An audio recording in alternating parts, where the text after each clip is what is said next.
to remove a repost on TikTok. Hi everyone, I'm here to assist you today without any delay. Let's jump right in.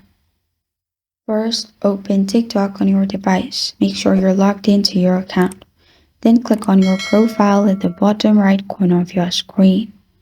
In your profile, simply click on two arrows.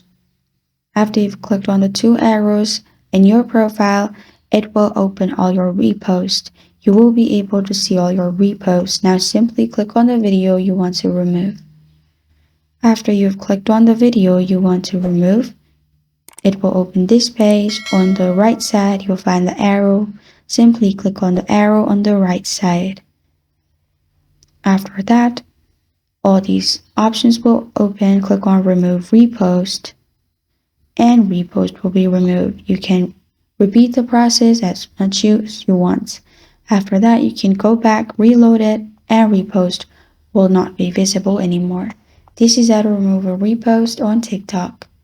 Thank you for joining me today. If this video helps you out, please leave a like and subscribe for more. Got a question or want to suggest a topic? Comment below. Thank you for watching.